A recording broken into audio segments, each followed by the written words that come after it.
He is the Paul R. Lawrence MBA class of 1942, professor of business administration at the Harvard Business School. Business is a positive force for good in the world. He's an expert on leadership, strategy, and organizational issues in driving growth. How they define their strategy, how they go to market, how they hire people, how they grow their business. NewsX proudly presents the VaKu Diaspora Dialogue with Ranjay Gulati. Hello and welcome. You're watching NewsX VaKu. Joining me on the broadcast is a very special guest, Professor Ranjay Gulati. He holds a PhD from Harvard University. He has a master's in management from MIT's Sloan School of Management. And at this point of time, he lives in Newton in Massachusetts. He is a prolific author, a researcher, he's a consultant, and a professor. It's good to have you, Professor Ranjay, on the broadcast with us. Thank you, Megha. It's my pleasure to be here with you today. It's been a long journey that you have built right from traveling in New Delhi. You were studying in St. Stephen's, decided to shift base to America. Your big American dream, how did you manage to achieve it? So I have to confess to you, I never had the American dream that I was, waiting to leave. I think some of my own journey has been kind of serendipitous, stumbling. It was zigzag more than linear path to where I ended up doing what I did. But the big decision is when you leave your homeland. You're being transplanted, and when you are doing that, you encounter a number of surprises, twists and turns in your journey. So I would say to you that my journey has been anything but linear, but much more of a zigzag journey. Absolutely. And you fit into a lot of molds. You're not just a lecturer and somebody who studied from the topmost universities and colleges in America and in New Delhi. You have gone about and built your entire plethora of this career, and it's taken you into a diversified field of bringing about consultancy to some of the Fortune 500 companies in America, outside of America. When you talk about being an author, you are somebody who has already written 5 books, and the 6th one is on the anvil. Talk to us about your book. Does the passion of writing commence from the time you were a little child, or does it also help in putting forth your views and also helping you grow in the profession that you are? Yeah. So I wish I could tell you that I was this writer from the age of 5 and I was researching big projects when I was 10, but none of that is true. I was an avid cricketer. I was a jock kid growing up and going to modern school in New Delhi. But I was curious. I had a certain curiosity. I don't know where I had that from. I was always curious to learn more. And I was very fortunate to have had a number of educators along the way who had a huge impact on me, who were really role models to me both in my high school at Modern School, Barakhamba Road, but also at St. Stephen's College. And they were deeply inspiring. They piqued my curiosity.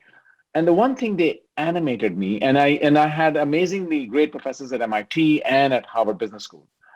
And the one thing that I learned from each of them was find an important problem that the world needs to solve. And as an educator, researcher, if you have something to say about it, then you have made a difference. Mm-hmm. It was really around that idea. And I think that I heard repeatedly from them saying, find an important problem. What are some important problems that people around us don't understand? So if you look around us today, we have a lot of really big problems the world is facing. And I came at it from the lens of business. So I wasn't trying to solve the economy. I wasn't trying to solve scientific problems. I was looking at the role of business in society. Mm-hmm. And in that context, to me, there was some kind of ideology that I had to overcome, which is business is a positive force for good in the world. Business is hugely important. It not only provides us jobs and livelihood, it gives us identity, it gives us meaning, it gives us products, it makes our life hopefully better. Now, not all of business is good. And so we have to manage that and temper that a little bit. But the idea was business is a platform for good in the world. And then my idea was, what are some of the most important problems this tremendously important part of our lives can perhaps need to solve?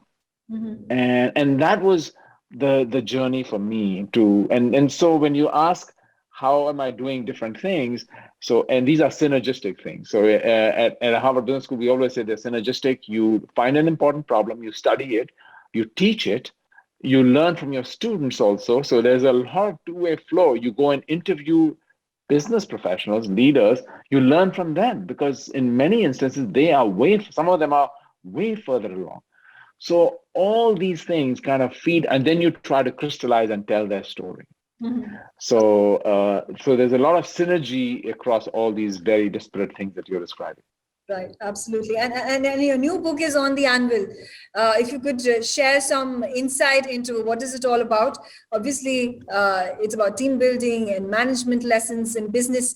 But what is it that the audience's interest would pique into the book? Yeah. So, I don't need to say this to all of you, but businesses, we all feel that the world of business is at a crossroads today.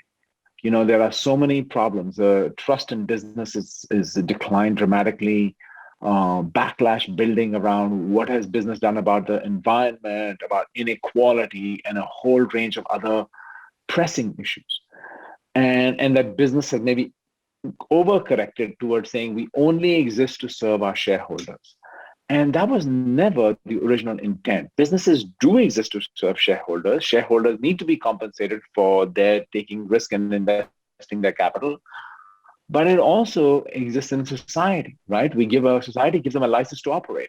There are employees who choose to work there, right? There are customers who choose to buy from them. So you are part of a larger ecosystem. And so a lot of talk has been around this idea that maybe businesses need to be much more clear about their purpose. And maybe if they articulate their purpose and use that as kind of a North Star, they'll understand how to navigate this growing complexity of a multi-stakeholder world. And so my big learning is that purpose and profit can go together, that it's not a tax on business. This is not doing CSR. This is not just saying, come on now, do 2%, 5% for CSR, and that's your little checkbox. This is saying, how do I actually build a genuinely purpose-driven business? One of the companies I looked at was actually in India. And so I've looked in a range of contexts at companies that are trying to say, how do we do this? And I should tell you, by the way, investors are paying attention. Pension funds, sovereign wealth funds that invest in these companies, public companies and private companies, are now asking larger questions about ESG. You may call it impact investing, but they are putting pressure. And Larry Fink, the CEO of BlackRock, has publicly come out and said businesses need to think about purpose. It gives them a longer term horizon. So the book is really exploring who are these companies, small and large, that have made purpose the basis for how they define their strategy, how they go to market, how they hire people, how they grow their business, how they make it part of their culture. Absolutely. On that note, thank you, Professor Ranjay Gulati, for joining me on the broadcast and sharing your thoughts and analysis of how the Indian American community has built for itself such a legacy, and you being integral to this entire set of environments, set of these objectives that have already been achieved. And we have obviously long miles to go before we are able to further establish and fortify our position in the diaspora community in foreign lands. But thank you so much once again for joining me. Thank you, Megha. It's a pleasure to talk to you, and I wish you all the very best. NewsX ITV network have proudly launched the VaKu Diaspora Broadcasting Network. VaKu DBN will be India's first mainstream platform dedicated to the diaspora community. Help support us. Become VaKu patrons at memboro.com/VaKu. You will get the first access to our interviews, make recommendations, merchandise access, ask questions, and get a shout out of thanks on our TV shows.